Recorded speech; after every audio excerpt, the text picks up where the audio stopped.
मुंबई में स्थित Chhatrapati Shivaji Maharaj international airport जब खुला था तब ये दुनिया के one of the most beautiful airports में से एक था। आज भी ये देश की one of the best looking terminals में से एक है और पैसेंजर एमिनिटीज भी यहाँ पर टॉप नॉच है और ये उसके ओरिजिनल डिजाइन थे। लेकिन अगर आप सैटेलाइट मैप से इसे आज के डेट में देखो तो आपको ये अपाहिज नजर आता है, इसका एक लिम्ब है ही नहीं और इसकी वजह से ये एयरपोर्ट कभी अपने पूरे पोटेंशियल तक पहुंच नहीं पाया। ना सिर्फ डिजाइन की सबसे अधूरा छूट गया लेकिन मल्टीपल गेट्स यहाँ पर आ सकते थे जो कि कई सारे और एयरक्राफ्ट्स को होस्ट कर सकते थे, वो भी यहाँ पर कभी बन नहीं पाए। और क्यों? इन स्लम्स के चलते। एक स्लम कितना पावरफुल हो सकता है और मुंबई जैसे शहर के अंदर स्लम कितना ज्यादा पॉलिटिकली स्ट्रॉन्ग हो सकता है, इसका पूरा डेफिनेशन मुंबई एयरपोर्ट के इस हजारों करोड़ रुपए स्पेंड किए हुए प्रोजेक्ट के जरिए आप समझ सकते हो। पूरी कहानी क्या है, क्या डिजाइन करते हो, किसके बारे में सोचा नहीं गया, किस तरीके से स्लम वालों ने बड़ी कंपनीज को झुकाया, कौन कौन से पॉलिटिशियंस इसके अंदर इन्वॉल्व थे और क्या कभी फ्यूचर में ये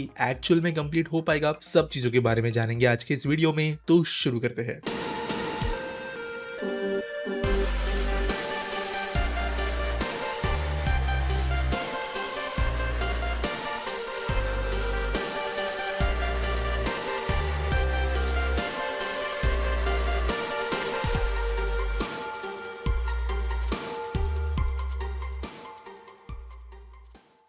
दोस्तों, अगर मुंबई इंटरनेशनल एयरपोर्ट की हम थोड़ी हिस्ट्री देखें तो आज का जो जुहू एरोड्रोम है ये मुंबई का पहला आप कह सकते हो रनवे या एयरपोर्ट था। लेकिन इसके कुछ साल बाद में ही सांता क्रूज के अंदर अभी जो टर्मिनल 1 है वो बना था, जिसे कुछ लोग सहार एयरपोर्ट के नाम से भी बोलते हैं। और ये टर्मिनल जो है टाइम बाय टाइम थोड़ा थोड़ा एक्सपांड हुआ, लेकिन उसके बाद में मिड 60s 50s के दौरान जो है एक नए टर्मिनल की जरूरत थी और इसीलिए मुंबई के नवपाड़ा या कहे तो आज का जो ये टर्मिनल 2 का इलाका है वहां पर एक न्यू टर्मिनल बना। हालांकि ये टर्मिनल जो है ये बहुत बड़ा था। टर्मिनल 1 से यहाँ पे भी काफी फ्लाइट्स आती थी, लेकिन साल 2005 आते आते ये 2 क्रैम्प टर्मिनल जो है वो डिमांड को फुलफिल नहीं कर पा रहे थे और डिमांड से ज्यादा अगर कहे तो ये काफी बुरी तरीके से प्लान किए गए थे, जिसकी वजह से फ्रीक्वेंट केओस यहाँ पे होता था। प्लेन्स को गेट ठीक से नहीं मिल पाते थे, पैसेंजर्स को दिक्कत वगैरह होती थी और इसलिए एयरपोर्ट अथॉरिटी ऑफ इंडिया जिसे ऑपरेट कर रही थी, इन्होंने ये सोचा कि इसका मॉडर्नाइजेशन किया जाए। 2006 में सरकार ने मुंबई के एयरपोर्ट को प्राइवेटाइज कर दिया, जहाँ पर पब्लिक प्राइवेट पार्टनरशिप के अंतर्गत जीवी के ग्रुप जो कि जीवी कृष्ण रेड्डी जी के द्वारा ऑपरेट किया जा रहा था, उन्हें मुंबई एयरपोर्ट ऑपरेट करने की रिस्पॉन्सिबिलिटी मिली और जो एक नई एंटिटी इसके लिए बनी वो थी मुंबई इंटरनेशनल एयरपोर्ट लिमिटेड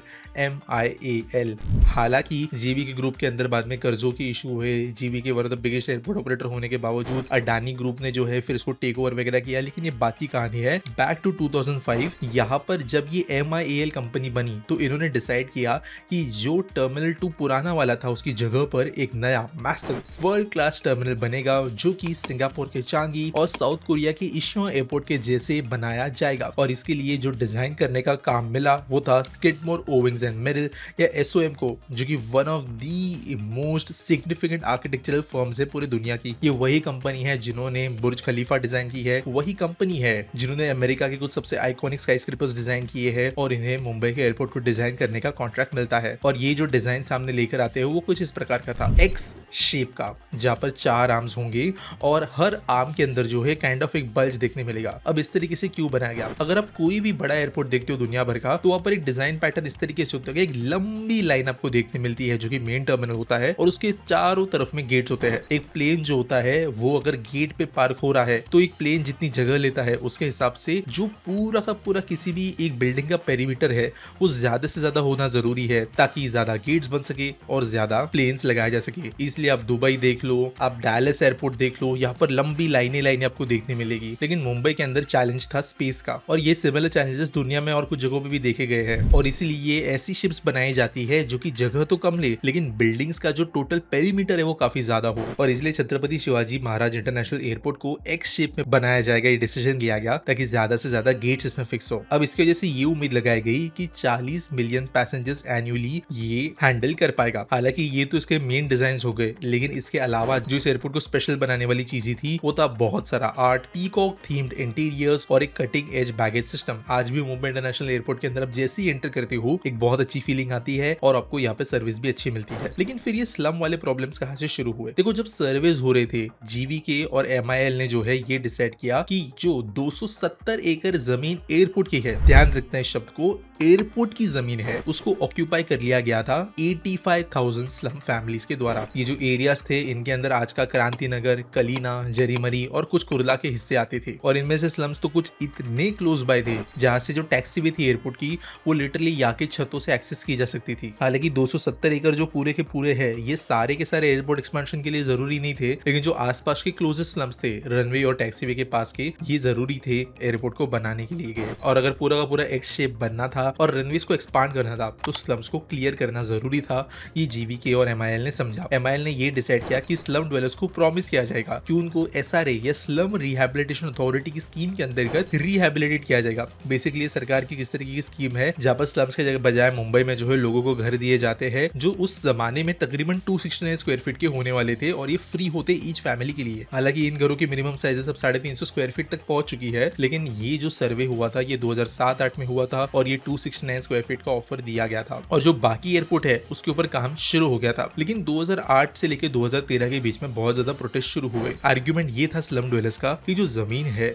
वो काफी सारे डेकेड से उन्होंने ऑक्यूपाई करके रखी है। उनके पास में राशन कार्ड थे, वोटर आईडी थे और ये डिमांड थी उनकी कि उनको ज्यादा बड़े रीसेटलमेंट होम दिए जाए। और इस समय पे शिवसेना, कांग्रेस और कुछ दूसरे लोकल लीडर्स जो इन पॉलिटिकल पार्टी से थे उन्होंने यहाँ के वोट बैंक को देखते हुए प्रोटेस्ट को बैकअप किया। एक एनजीओ बना जिसका नाम था घर बचाओ घर बनाओ आंदोलन, जिन्होंने फोर्स्ड एविक्शन को बहुत स्ट्रांगली अपोज किया। और ये देखते हुए महाराष्ट्र सरकार ने भी अपने हाथ थोड़े पीछे ले लिए। एमआईएल को इसकी वजह से महाराष्ट्र गवर्नमेंट का सपोर्ट जो है वो मिला नहीं और कभी भी वो एविक्शंस कर ही नहीं पाए स्लम्स की वजह से, और स्लम्स जो है जहाँ के तहां है। लेकिन सबसे बड़ा चौंकाने वाला जो इशू यहाँ पर वो था कि 2008 में जब मुंबई आतंकी हमले हुए तो उस टाइम पे सिक्योरिटी एजेंसीज ने एयरपोर्ट की वल्नरेबिलिटी को देखा। BCAS, bureau of civil aviation safety और इनफैक्ट हमारा IB जो है इंटेलिजेंस ब्यूरो, उन्होंने क्लियरली ये बोला कि जो ये स्लम्स है ये एक बहुत सीरियस सिक्योरिटी रिस्क है। इजीली इन स्लम्स के जरिए वेपन्स, कॉन्ट्राबैंड और कई दूसरे खतरनाक चीजों को जो है एयरपोर्ट प्रेमाइसेस के अंदर भेजा जा सकता है और लिटरली कुछ घर जो है वो एयरपोर्ट को टच कर रहे हैं और इनको हटाया जाए कुछ भी करके। लेकिन इन वार्निंग्स के बावजूद कुछ काम नहीं हुआ और इनफैक्ट कुछ और केसेस डाल दिए गए और पॉलिटिकल प्रेशर और बढ़ गया। इसके बाद में 2010-12 के दौरान एक जुगाड़ प्लान सोचा गया। जीवीके ने अब तक बहुत कोशिश कर ली थी स्लम्स को हटाने की, वो हट नहीं रहे थे और फाइनली इन्होंने अपने कंस्ट्रक्शन प्लान्स को रिवाइज किया। ये डिसाइड किया गया कि जो एक्स है इसके आर्म्स को कंप्लीटली बिल्ड नहीं किया जाएगा। 3 आर्म्स तो वैसे बन गए थे, लेकिन जो चौथा आर्म होने वाला था स्लम्स की तरफ का उसको काट दिया गया। अगर आप मुंबई एयरपोर्ट में आज कभी गए हो, अगर आप लास्ट वाले आर्म में जाते हो जो कि पूरा कंप्लीट बना हुआ है, तो आपको उधर एक बड़ा सा स्पेस दिखने मिलेगा जहाँ पर शॉप्स वगैरह है, चारों तरफ में गेट से खुला खुला माहौल है। लेकिन अगर आप इस लास्ट वाले टुकड़े वाले स्लम के साइड वाले आर्म पे कभी गए हो तो आपने वहाँ पे देखा होगा कि एकदम किसी डेड एंड की तरह ये लगता है जहाँ पर एक फ्लैट एंड इस एरिया का हो जाता है। इसके अलावा ये डिजाइन अब पूरा नहीं होने वाला था तो कुछ टैक्सीवेज को भी रियलाइन करना पड़ा। लेकिन ऐसा नहीं था कि जीवीके ने गिव अप कर दिया था। जीवीके ऐसी सोच रही थी कि जो स्लम्स है उनके ऊपर एक टर्मिनल बनाया जाए एलिवेटेड कॉरिडोर्स के जरिए जहाँ पर पैसेंजर्स को मूव किया जा सके। हालांकि ये बहुत स्टूपिड प्लान था, इसमें भी कुछ स्लम्स को हटाना ही पड़ता तो इसकी वजह से इसे ड्रॉप कर दिया गया और फाइनली जो चौथा आर्म था इसको डीस्कोप कर दिया गया प्रोजेक्ट के अंदर से, यानी कि फाइनल कंस्ट्रक्शन में से हटा दिया गया। और फाइनली जनवरी 10, 2024 को terminal 2 Chhatrapati Shivaji Maharaj international airport Mumbai जो है इनॉग्रेट किया गया उस समय के हमारे prime minister doctor Manmohan Singh ji के द्वारा। और आज भी जो है ये एयरपोर्ट ऐसे ही अपंग है।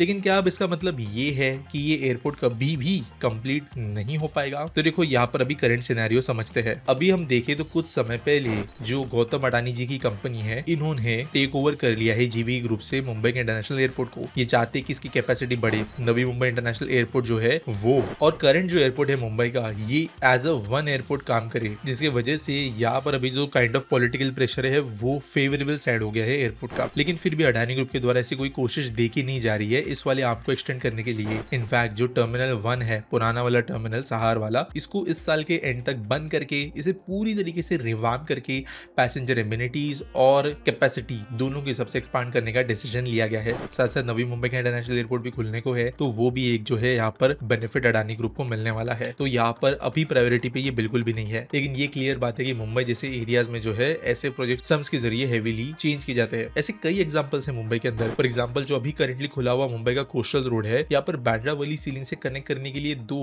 आर्क ब्रिजेस बनाए गए हैं। ये नॉर्मल ब्रिजेस होने थे, जबकि नॉर्मल कंक्रीट इंफ्रास्ट्रक्चर के होते हैं, लेकिन कुछ मछुआरों ने ये विरोध किया कि उनकी शिप्स गुजर नहीं पाएगी नीचे से। ये विरोध बहुत देर तक हुए, कोर्ट में चीजें गई, एनजीओ से यहाँ पे वापस सामने आए जो कि कहाँ से फंडेड होते हैं, और यहाँ पे फाइनली जो इतना बड़ा ब्रिज है वो बनाना पड़ा बहुत बड़ी एडिशनल कॉस्ट के साथ में। लेकिन साथ साथ ये बोलकर मोर देन 100 करोड़ रुपीस का एक बजट भी दिया गया ऐसे लोगों को जो कि इस ब्रिज के जैसे अफेक्टेड होंगे, उनकी लाइवलीहुड अफेक्ट होगी। तो ऑब्वियसली ये सब चीजें जो है बड़े शहरों में होती रहती है और इसके जैसे नुकसान है वो इंफ्रा को होता है। उम्मीद करता हूँ ये वीडियो आपको इंटरेस्टिंग लगी होगी। आपके जो भी फीडबैक है मुझे कमेंट सेक्शन में देना। वीडियो अच्छा लगा होगा तो प्लीज चैनल को सब्सक्राइब करना नहीं भूलना। दोस्तों के साथ में वीडियो आप व्हाट्सएप पे शेयर भी कर सकते हो। बाकी मिलेंगे अगले वीडियो में।